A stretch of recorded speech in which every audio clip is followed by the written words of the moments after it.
Hello, little friends. Welcome to Huggy Bear Kids Bedtime Stories. Every night, join Huggy Bear for a brand new, fun, and exciting adventure. With our bedtime stories, you'll drift off into dreamland with a smile on your face and beautiful, colorfuldreams.so. Don't forget to subscribe to our channel and enjoy a fresh story every night before bed. Beauty and Beastin, a quaint, picturesque village nestled between lush green hills and a glistening river. Life was simple but often harsh.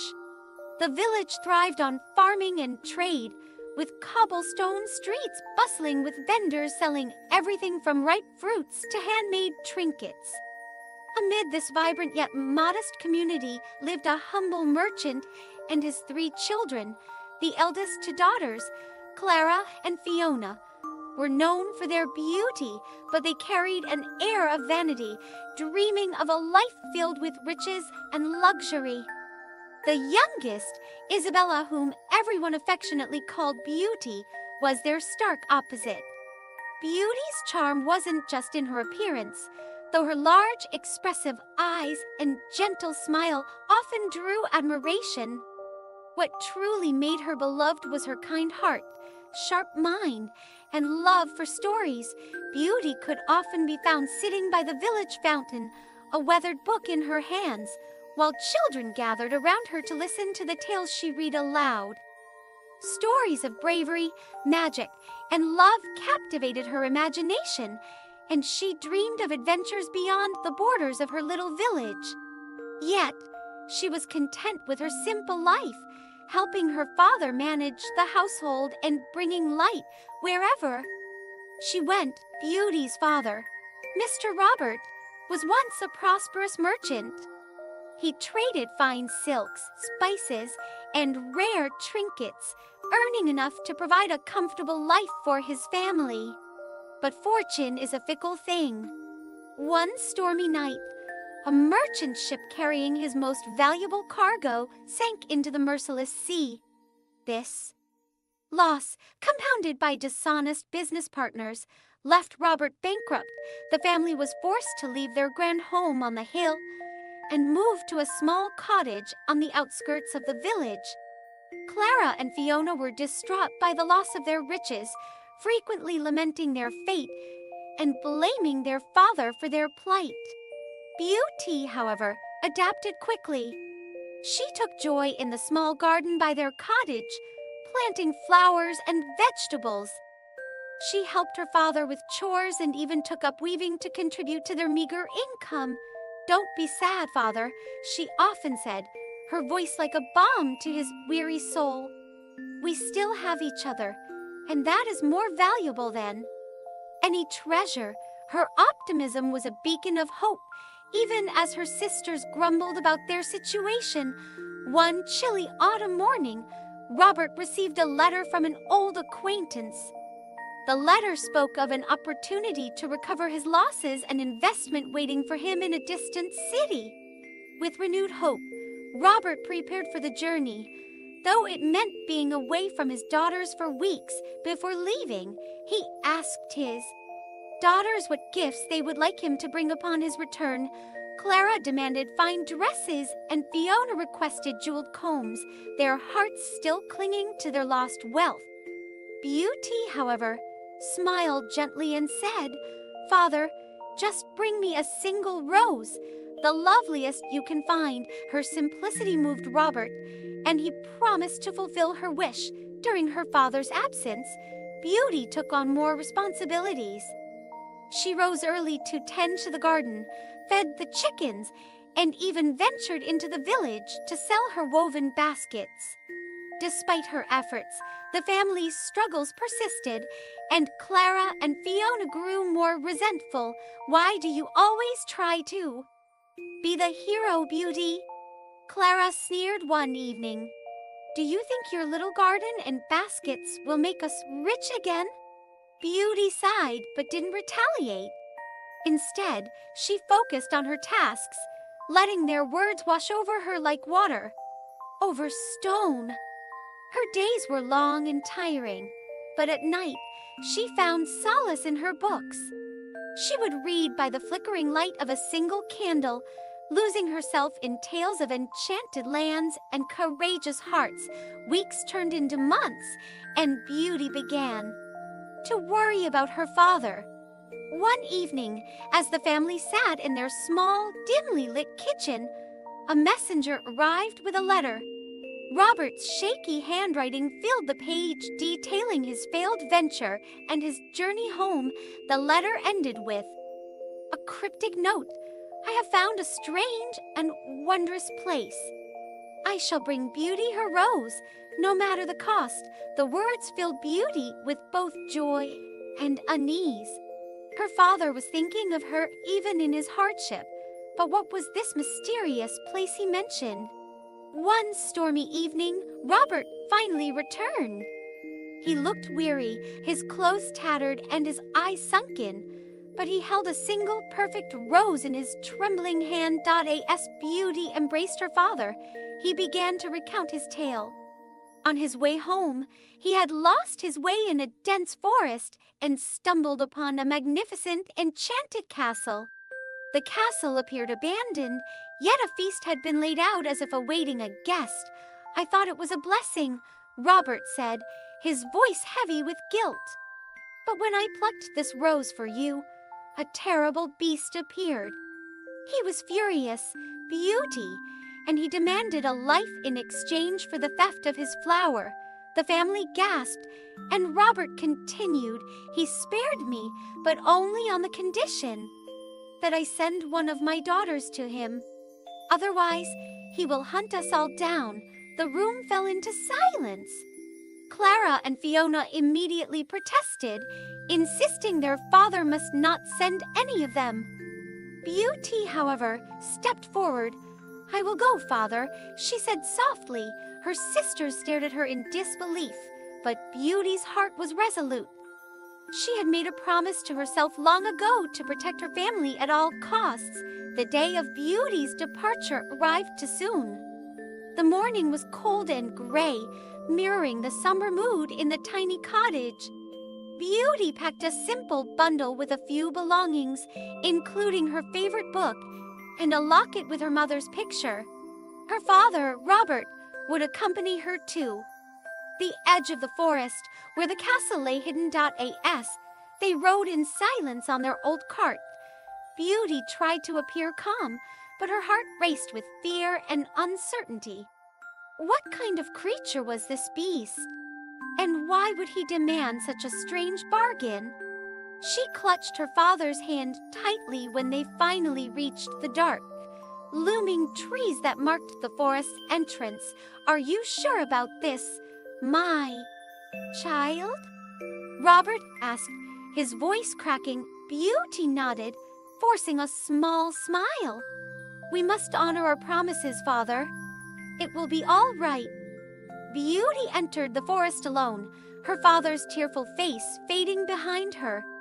The dense canopy of ancient trees blocked the sunlight, and the air grew colder with each step.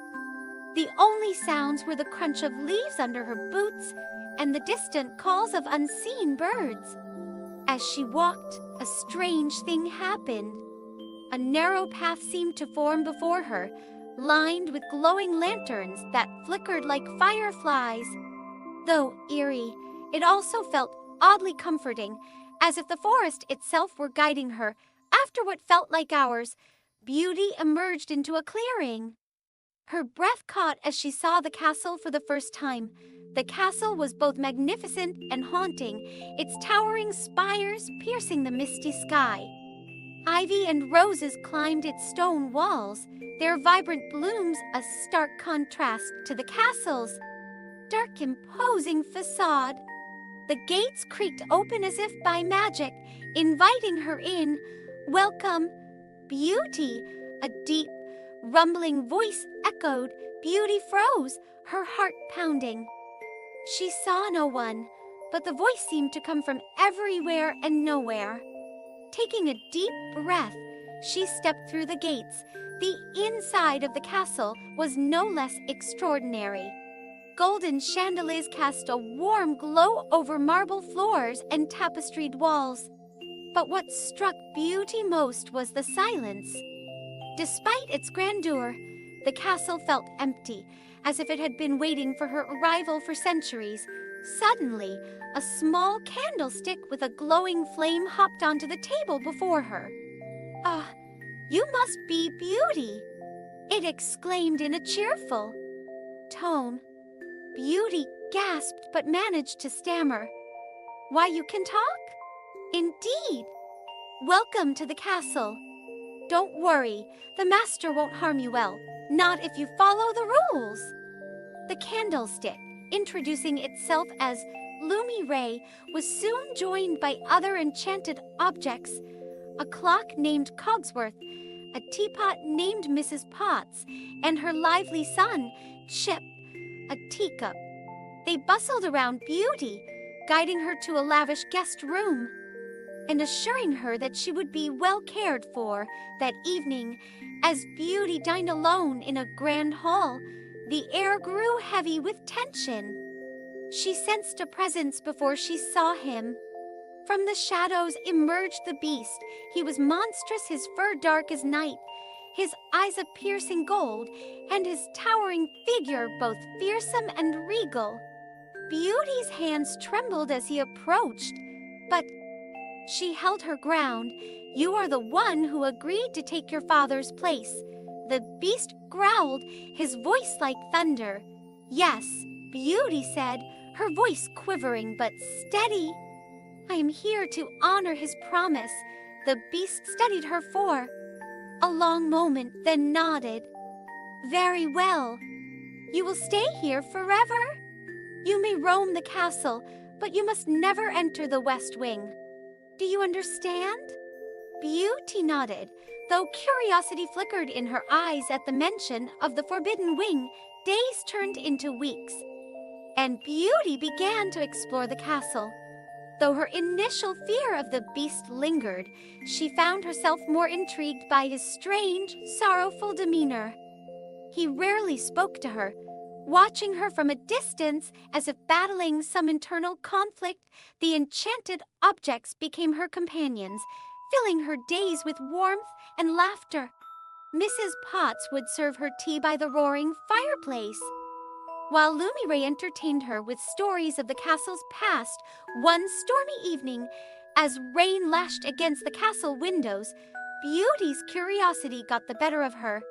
Clutching a lantern, she ventured toward the West Wing, her footsteps echoing in the deserted halls. The door creaked open, revealing a dark and cluttered room. Torn tapestries and shattered mirrors lined the walls, but what drew Beauty's attention was a glowing red light. On a pedestal stood a rose encased in glass, its petals impossibly perfect, yet wilting at the edges. Before she could examine it further, a roar shook the room. The beast stormed in, his golden eyes blazing with fury. "How dare you?" he bellowed, his voice shaking the walls. Beauty stumbled back, terrified. "I'm sorry. I didn't mean to. You disobeyed me." The beast growled, his rage giving way to despair. He turned away, his massive shoulders slumping. "Leave." Now, Beauty fled to her room, her heart racing. That night, as she stared out the window at the storm, questions swirled in her mind. What was the significance of the rose? Why did the beast seem more sad than angry? Her fear of him began to shift, replaced by a sense of pity and curiosity. The morning after Beauty's encounter with the beast in the West Wing was tense. She avoided him, spending her time in the library or gardens, trying to make sense of what she had seen. The enchanted objects tried to cheer her up, but Beauty remained lost in thought. Mrs. Potts finally spoke gently. "The master isn't as fierce as he seems, dear. He's just hurting." Beauty looked up, curiosity mingling with doubt. "Hurting? Why, that's not for me to say, Mrs. Potts replied with a sad smile. Days passed, and the beast made no effort to approach Beauty, consumed by his shame and anger. But one afternoon, he found her in the garden, tending to the roses. For a moment, he watched her silently, his hulking form hidden behind the ivy-covered arches. When he finally stepped forward, Beauty froze. He held out a single book, an old, leather-bound volume she had admired in the library but hadn't dared to take. "I thought you might like this," he said gruffly. Avoiding her gaze, Beauty hesitated before accepting the book. "Thank you," she said softly. That evening, Beauty decided to take a step toward understanding the beast. As they sat at the long dining table, she ventured, "Do you read often?" The beast seemed surprised but nodded. "I used to, before." He trailed off, his expression darkening. Beauty didn't press further.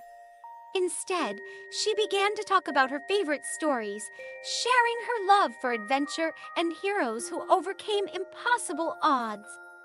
Slowly, the beast started to respond, his deep voice growing animated as he recounted tales from his past. By the end of the evening, Beauty felt the first flicker of understanding between them. Over the next few weeks, Beauty and the beast began to spend more time together.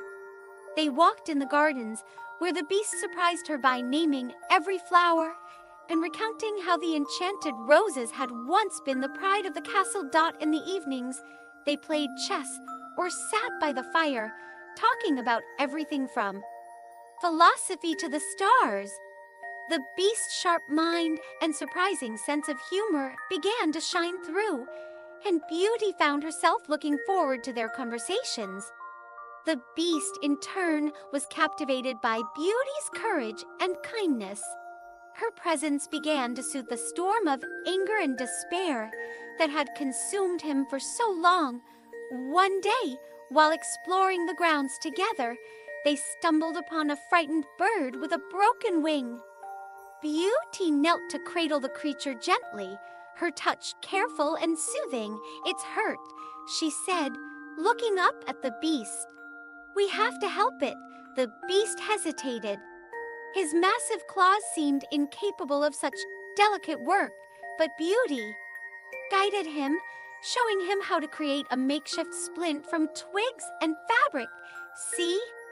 You're not as scary as you think," she said with a teasing smile. The beast chuckled, a deep, rumbling sound that surprised them both, despite their growing friendship. Beauty couldn't shake the questions lingering in her mind. Why was the beast cursed? What was the significance of the rose? One evening, as they sat by the fire, she asked cautiously, "Do you ever think about what your life was like before all this?" The beast stiffened, his eyes shadowed with pain. "Every day," he admitted, "but it's better forgotten. The past can't be changed." Beauty wanted to ask more but held back, sensing the depth of his sorrow. The turning point came on a stormy night. Thunder roared outside as Beauty read by the fire, and the beast sat silently nearby. Suddenly, the sound of shattering glass echoed through the room. Beauty looked up to see the beast standing by a broken window, his shoulders shaking. "Why are you so kind to me?" he demanded, his voice raw. "I am a monster. I don't deserve it." Beauty approached cautiously. "You're not a monster," she said firmly. "Not to me." Her words struck him like a blow, and for the first time, the beast allowed himself to hope. The next day, the beast surprised Beauty by leading her to the library, a vast, inspiring room filled with shelves that seemed to stretch to the sky. "It's yours," he said simply. Watching her reaction, Beauty's eyes widened in delight. "All of it? For me?" He nodded, his heart swelling at her joy. "You deserve it." This gesture solidified their bond, and Beauty began to see the beast not as a captor, but as a friend, a kind, lonely soul trapped in a terrible fate. One evening, Beauty wandered into the castle gardens, where the enchanted roses glowed softly in the moonlight. She gently touched a petal, marveling at its unearthly beauty. The beast appeared silently behind her, startling her. "They are cursed like me," he said, his voice heavy with sorrow. Beauty turned to face him, her curiosity overcoming her fear. "What is the curse? Why were you changed?" The beast hesitated, his golden eyes clouded with pain. "It's a punishment," he said finally, "for my arrogance and cruelty. The rose you saw in the west wing is tied to the curse. If its last petal falls before I learn to love and earn love in return, I will remain a beast forever." Beauty was stunned. She wanted to ask more, but sensed the depth of his anguish and chose not to press further. The next day, Beauty decided to learn more about the castle. With the enchanted objects as her guides, she delved into its history. Lumi Ray recounted stories of grand balls and feasts that once filled the halls, while Cogsworth described the years of neglect after the curse was cast. Beauty began to notice signs of the castle's former glory, faded paintings of a handsome young prince, a ballroom with a cracked but gleaming floor, and a music room with a dusty grand piano. "These walls hold so many memories," she mused aloud. "It's sad to see it all locked away." The objects exchanged meaningful glances, but none dared to reveal the full truth of the curse. While exploring the east wing, Beauty stumbled upon a portrait partially hidden beneath a torn curtain. Pulling it aside, she saw the image of a young man with piercing eyes and a proud expression. Something about him felt familiar. "Who is this?" she asked Lumi Ray, who had been following her. The candlestick hesitated. "That was the master before the curse." Beauty stared at the portrait, her mind racing.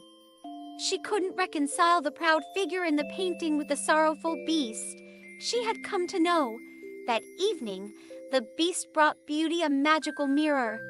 "This will let you see anything you wish," he explained.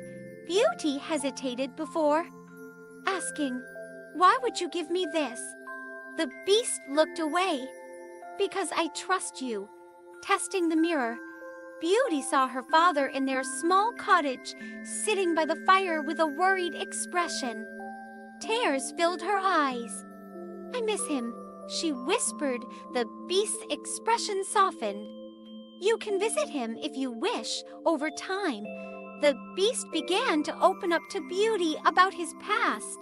He spoke of his selfishness and the fateful night when the enchantress had cursed him. "I thought wealth and power made me untouchable," he admitted. "I turned her away, mocked her. She cursed me and everyone in the castle to teach me a lesson I was too blind to see." Beauty listened intently, her heart aching for him. "You've changed," she said softly. "You're not that person anymore." The beast shook his head. "The curse is still here. The past can't be undone." One evening, as they sat by the fire, Beauty challenged the beast to a game of riddles. To her surprise, he proved to be clever and quick-witted, his dry humor catching her off guard. "For someone so serious, you're surprisingly funny," she teased. The beast chuckled, a deep, rumbling sound that warmed the room. "And for someone so clever, you're terrible at riddles." For the first time, the castle felt alive with laughter. The weight of the curse momentarily lifted. Beauty couldn't resist her growing curiosity about the West Wing. One day, with the beast's reluctant permission, she returned to the forbidden room. She examined the enchanted rose more closely. noting the way its petals shimmered like stardust. Beside it lay a broken mirror and a torn tapestry depicting a young prince surrounded by a glowing rose. "It's beautiful and tragic," Beauty murmured. The beast, watching from the doorway, said nothing. As the days passed, Beauty and the beast grew closer. One night, as they walked through the garden under a canopy of stars, Beauty turned to him. "Do you think there's still hope for you? For the curse to be broken?" The beast hesitated. "I don't know, but for the first time in years, I feel less alone." Beauty smiled. "You don't have to be alone anymore." The castle, once somber and quiet, began to hum with subtle life as Beauty and the Beast's bond deepened. The enchanted objects, sensing a shift in their master, bustled with renewed hope. The grand hallway seemed brighter, the garden roses bloomed more vibrantly, and even the air felt lighter. Beauty found joy in small moments, exploring the castle's nooks, sharing stories with Mrs. Potts, and laughing at Lumi Ray's theatrical antics. Meanwhile, the beast grew less reserved, joining her in the library or strolling with her through the grounds. One evening, Lumi Ray approached Beauty with a glint in his flame. "Mademoiselle, the master wishes to host a special dinner for you tomorrow." Something memorable. Beauty was surprised but agreed. That night, she found a beautiful gown waiting for her in her room, a delicate creation of shimmering gold and soft fabric. She ran her fingers over it, feeling both excited and nervous. The next evening, Beauty descended the grand staircase, her golden gown catching the soft glow of the chandeliers. The beast awaited her at the bottom, dressed in a fine coat that complemented his regal demeanor. Though nervous, he extended his paw, and she accepted it with a warm smile. The grand ballroom had been transformed. Candles floated above, casting a magical light, while the enchanted orchestra played a soft, enchanting tune. Beauty gasped at the sight. "You did this?" she asked the beast, her eyes wide with wonder. He nodded shyly. "I wanted tonight to be special." As the music swelled, the beast hesitantly led Beauty onto the dance floor. His large paws dwarfed her hands, but he moved with surprising grace. At first, their steps were cautious, but as the music grew, they fell into a rhythm, their movements becoming fluid and natural. Beauty laughed softly, her golden gown twirling around her. The beast couldn't help but smile, his heart lighter than it had been in years. For a moment, the world seemed to fade away. Beauty saw not a beast, but a kind, lonely soul yearning for connection. And the beast saw not a prisoner, but a radiant light in his dark world. After the dance, Beauty and the beast sat together on the balcony overlooking the moonlit garden. The air was filled with the scent of roses and the gentle hum of crickets. "Thank you for tonight," Beauty said, her voice soft. It was magical. The beast hesitated before speaking. "You've brought life back to this castle.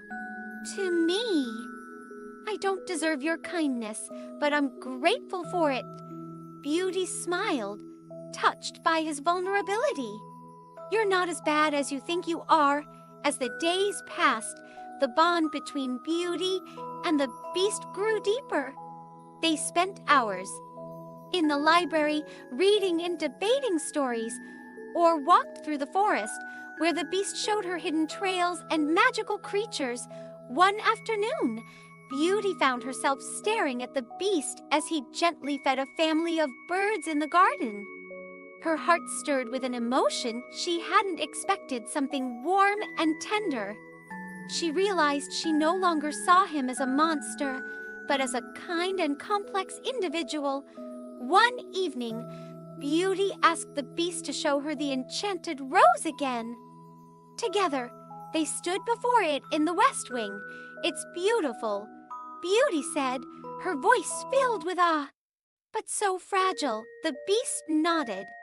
Like hope, Beauty turned to him, her eyes soft.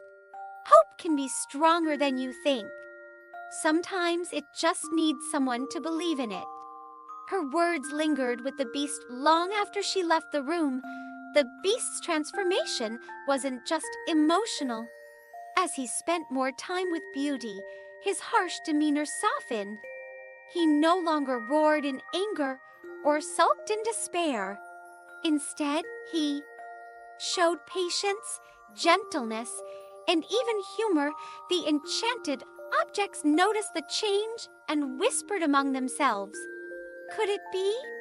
Lumiray said, his flame flickering with excitement. Cogsworth, ever cautious, replied, "Let's not get ahead of ourselves." But perhaps one evening, the beast surprised Beauty with a gift, a small, beautifully carved music box. "I made this for you," he said, his voice shy but proud. Beauty opened it to find a melody that was both haunting and beautiful. Tears filled her eyes. "It's perfect," she whispered. "Thank you." As the music played, they sat together by the fire, sharing stories and laughter. The castle seemed alive with warmth and joy, a stark contrast to the gloom that once filled its halls. As much as Beauty had come to care for the beast and enjoy her life in the castle, she began to feel the pull of home. Memories of her father's kind smile, the scent of their small cottage, and the warmth of her old life filled her heart. One evening, while sitting in the garden with the beast, she said softly, "I miss my father. He must be so worried about me." The beast's heart sank, but he masked his pain. "If it's what you wish, you can go to him." Beauty looked at him, surprised. "You would let me leave?" The beast nodded, though his voice was heavy. "Your happiness matters to me more than anything. You're free to go." The day of her departure was bittersweet. The enchanted objects were somber, though they tried to smile for her sake. Lumiray said, "Do not forget us, mademoiselle. You will always have a home here." Mrs. Potts handed Beauty a small satchel of food for her journey. "Be safe, dear," she said, her eyes glistening with unshed tears. The beast gave her the enchanted mirror. "Take this. It will let you see me and the castle, if you ever want to." Beauty hesitated, her heart heavy. "Thank you for everything." As she rode away, the beast watched from the highest tower, his silhouette framed by the fading sunlight. When Beauty arrived at the cottage, her father was overwhelmed with joy. "Beauty, my dearest daughter, I thought I'd lost you forever." Beauty embraced him tightly, her heart filled with relief and love. She spent the next few days telling him about her time in the castle, leaving out the more magical details to avoid alarming him. She described the kindness of the enchanted staff and the beast's surprising gentleness. Her father listened intently but couldn't hide his concern. "Are you sure you're safe there?" he asked. Beauty smiled reassuringly. "Yes, father. I've never felt safer." Word spread quickly that Beauty had returned. The townsfolk, led by the arrogant hunter Gaston, came to the cottage with questions. "Where have you been, Beauty?" Gaston asked, his tone both curious and accusatory. "We thought you'd vanished into thin air. I was staying with someone who helped me." Beauty replied carefully. "Who?" Gaston pressed. "We deserve to know." Beauty avoided his gaze. "It's not important. I'm home now, and that's all that matters." Her evasiveness only fueled the townsfolk's curiosity and Gaston's jealousy. One evening, Beauty used the enchanted mirror to check on the castle. To her horror, she saw the beast slumped in the west wing, his once bright eyes dull with despair. The castle, too, seemed to have lost its luster. The roses in the garden were wilting, and the enchanted objects moved sluggishly. "He's giving up," she whispered, tears streaming down her face. Her father noticed her distress. "What is it, Beauty?" "I have to go back," she said firmly. As Beauty prepared to return to the castle, she wrestled with her feelings. She realized that her longing to see the beast again wasn't just out of concern, it was because she cared deeply for him. "I thought I was a prisoner," she whispered to herself, "but I was wrong. He gave me freedom, kindness, and love." Her father, though reluctant, supported her decision. "Follow your heart, Beauty. If he means that much to you, don't let him slip away." Beauty set out for the castle, her heart pounding with urgency. The forest seemed darker and more foreboding than before, as if reflecting her fears. She clutched the enchanted mirror tightly, using it to guide her. Each step brought her closer to the place she now realized felt more like home than anywhere else. When Beauty finally arrived, the castle was eerily silent. The once vibrant halls were dim and cold, the enchanted objects nowhere to be seen. She rushed to the west wing, where she found the beast lying weakly by the enchanted rose. "Beauty," he murmured, his voice barely audible. She knelt beside him, tears streaming down her face. "I'm so sorry I left. I should have stayed. Please, don't give up." The beast managed a faint smile. "You came back. That's all I ever wanted." Beauty's return to the castle brought a faint glimmer of hope to the beast and the enchanted staff. As she cared for the beast, she reassured Lumi Ray, Mrs. Potts, and the others that they could still break the curse. "Don't lose faith," she told them. "We've come this far, and I won't let him give up now." Her determination breathed life into the castle. The enchanted objects began to move with renewed energy, and the once dim halls flickered with faint light, determined to lift his spirits. Beauty spent time with the beast, encouraging him to talk and share his thoughts. "You think so little of yourself," she said one evening as they sat by the fire. "But you're more than this curse. You're brave, kind, and stronger than you know." The beast shook his head. "I've hurt people, driven them away. How can I deserve anything else?" Beauty placed a hand on his paw. "You've changed, and the person you've become deserves happiness, even if you don't see it yet." The beast looked at her, his heart swelling with a warmth he hadn't felt in years. Meanwhile, in the village, Gaston's jealousy and suspicion grew. The townsfolk's whispers about Beauty's mysterious benefactor fueled his anger. "She's been bewitched," Gaston declared to a crowd in the tavern. "Whoever this creature is, it's dangerous, and we must protect Beauty." He rallied the villagers into a frenzied mob, convincing them to storm the castle. Armed with torches and weapons, they set out into the dark forest, unaware of the impending danger. Beauty and the beast shared a quiet evening in the garden.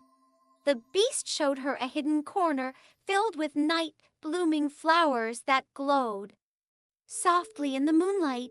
"These are beautiful," Beauty said, marveling at their luminescence. "They're like you," the beast said softly. "A light in the dark." Beauty turned to him, her heart racing. "You're not a monster. You're someone worth loving." The beast looked at her, hope flickering in his eyes. "Do you mean that?" "Yes," she said, her voice steady. Their tender moment was shattered by the distant sound of shouting and crashing.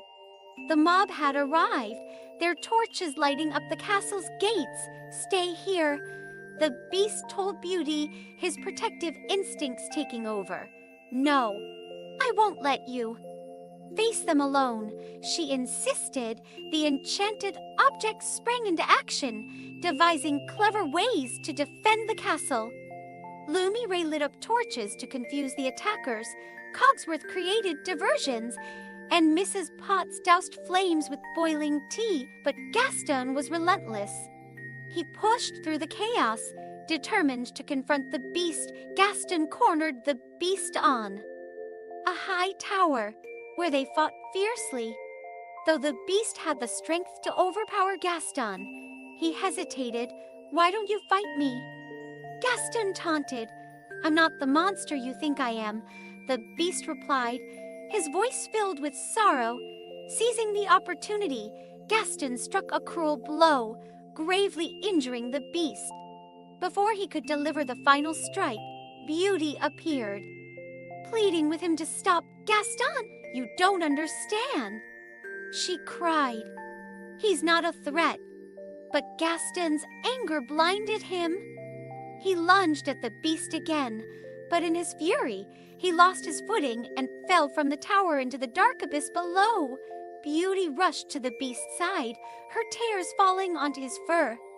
"Please, hold on," she begged. The beast smiled faintly, his strength fading.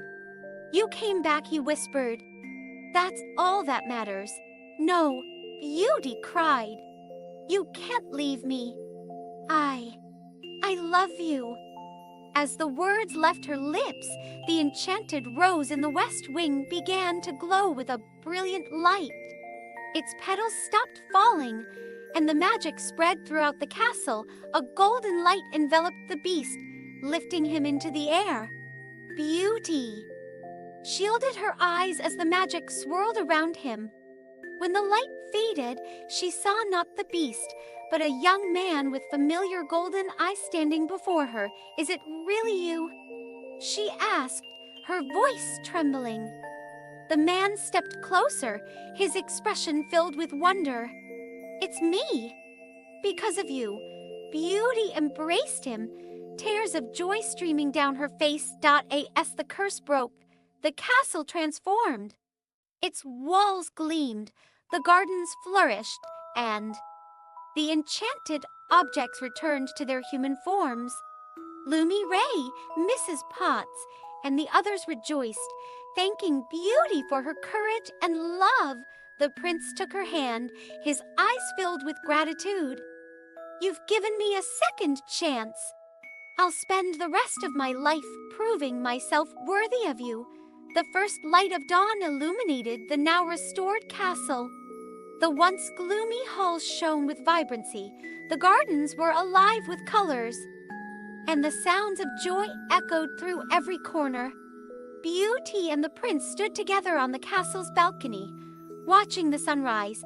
"It's like waking from a long nightmare," the prince said, his voice filled with a Beauty smiled, taking his hand. "It's more than that, it's a new beginning." Word of the transformation spread quickly to the nearby village. The enchanted staff, now in their human forms, visited the town to share the joyous news. At first, the villagers were wary, still haunted by Gaston's claims about the beast, but when Beauty and the prince arrived together, their warmth and sincerity began to dissolve the tension. Beauty spoke to them with heartfelt words. This castle was once a place of sadness, but it's now filled with hope and love. "We want to share that with all of you," the prince added. "I know I must earn your trust, and I promise to do so." Slowly, the villagers began to embrace this new chapter, their fear replaced by curiosity, and hope. Marked the restoration of the castle and their newfound unity with the village. The prince and Beauty organized a grand celebration. The castle came alive with music, laughter, and light as both villagers and castle staff mingled together. Lumi, Ray, and Cogsworth took great pride in organizing the event.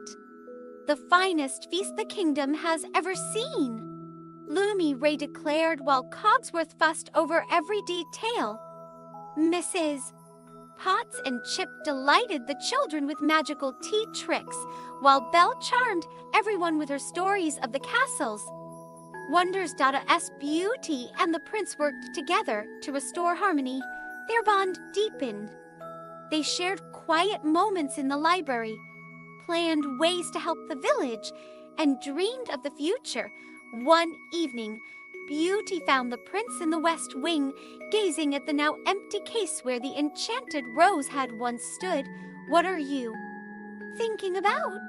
she asked gently. "About how close I came to losing everything," he admitted. "But also about how grateful I am for you." Beauty smiled. "We've both grown because of this. It's not just your story, it's ours." As they rebuilt their lives, the prince also took time to confront his past. He visited the village elders to apologize for his actions before the curse, vowing to make amends. "I was arrogant and selfish," he said, "but I've learned the value of humility and kindness. I hope you'll allow me to prove myself." The elders, though hesitant, recognized his sincerity. They agreed to give him a chance, and the villagers followed suit, inspired by Beauty's faith in him. With the village now welcoming the castle's presence, Beauty invited her father to move into the castle. "I want you to be near me," she said. "You've always taken care of me. Let me take care of you now." Her father, though initially reluctant, accepted. He found a peaceful corner of the castle to continue his inventions, and often joined Beauty and the prince in their plans for the future. One quiet evening, the prince led Beauty to the castle gardens, now bursting with life. Beneath the glowing moonlight and surrounded by fragrant roses, he knelt before her. "Beauty, you've shown me what it means to love and be loved. You've transformed my heart and my life. Will you do me the honor of becoming my wife?" Tears filled Beauty's eyes as she smiled. "Yes, 1,000 times yes." With Beauty and the prince's union, the castle and the village entered a new era of prosperity. The prince worked tirelessly to rebuild the trust of his people, while Beauty introduced new ideas, including a grand library open to everyone. Together, they transformed their land into a place of learning, kindness, and community. Lumi Ray Cogsworth, Mrs. Potts, and the others also found joy in their restored lives. Lumi Ray fell in love with a local artist from the village, while Mrs. Potts delighted in watching Chip grow into a curious and adventurous boy. The staff often reminisced about their enchanted days, but agreed that their new lives were even sweeter. The story of Beauty and the Beast became a cherished tale in the village, passed down through generations. It served as a reminder that love, courage, and compassion could overcome even the darkest curses. After their engagement, Beauty began learning what it meant to be a princess and future queen. Though she approached her new responsibilities with determination, the challenges were undeniable. Beauty's days were filled with meetings, lessons in diplomacy, and learning the customs of the kingdom. The prince, now her partner in governance, supported her every step of the way. "You don't have to do this alone," he reminded her when she looked overwhelmed. "We're a team." His words gave her strength, but Beauty still struggled with balancing her role as a leader and staying true to herself. The prince and Beauty focused on restoring the kingdom's infrastructure, neglected during the years of the curse. They initiated projects to repair roads, rebuild homes, and ensure the villagers had access to resources. Beauty suggested opening schools and libraries, believing education was key to the kingdom's growth. "Knowledge empowers people," she said during a council meeting. The prince admired her vision, and supported her efforts, though some advisors resisted the changes. Not everyone will understand at first, Beauty said, but I believe in what we're doing. While many villagers embraced the new era, others remained skeptical of the prince's leadership.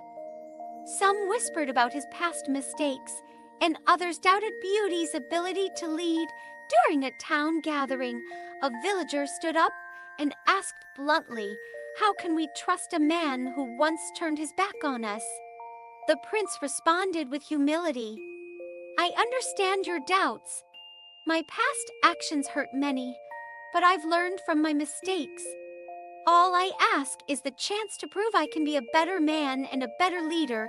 Beauty added, "Everyone deserves a second chance, and no one has worked harder than he has to make things right." Her words softened the crowd, but the road to full trust remained long. The challenges they faced brought Beauty and the prince closer. They spent quiet evenings in the castle discussing their dreams, fears, and plans for the future. One night, Beauty admitted, "I worry sometimes that I'm not enough for this role." The prince took her hand. "You're more than enough. You've changed my life and this kingdom. Together, we can handle anything." Their partnership grew stronger, built on mutual respect and unwavering support. Just as the kingdom began to stabilize, news of a looming threat reached the castle. A neighboring ruler, envious of the kingdom's revival, sought to claim their lands. Messengers brought warnings of border skirmishes and troop movements. Beauty and the prince quickly convened their council to discuss a strategy. "We must protect our people," the prince said, his voice firm. Beauty added, "But we can't let this escalate unnecessarily. There must be a way to negotiate peace." Believing in the power of diplomacy, Beauty volunteered to meet with the rival ruler.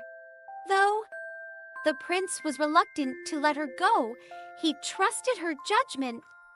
"You're brave," he told her before she left, "but promise me you'll be careful." Beauty traveled with a small escort to the neighboring kingdom, where she met with King Alaric, a proud and formidable leader. "Why do you seek to harm our kingdom?"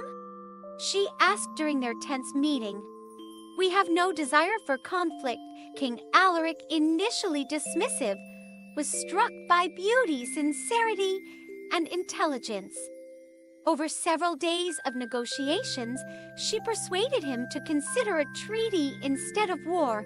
While Beauty worked to secure peace, the prince managed the kingdom's defenses, ensuring they were prepared for any outcome. Back in the neighboring kingdom, Beauty faced a test of her resolve when King Alaric's advisors attempted to undermine her. They questioned her authority, dismissed her ideas, and pressured her to concede, but Beauty stood firm.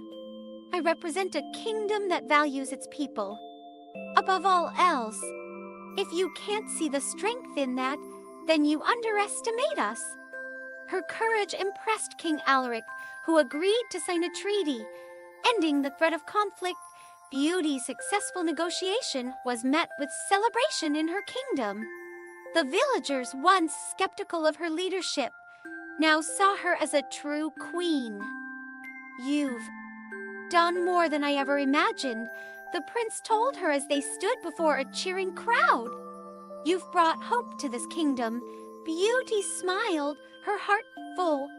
"We've done it together to commemorate the kingdom's revival." The prince and Beauty planted a new rose garden in the castle grounds.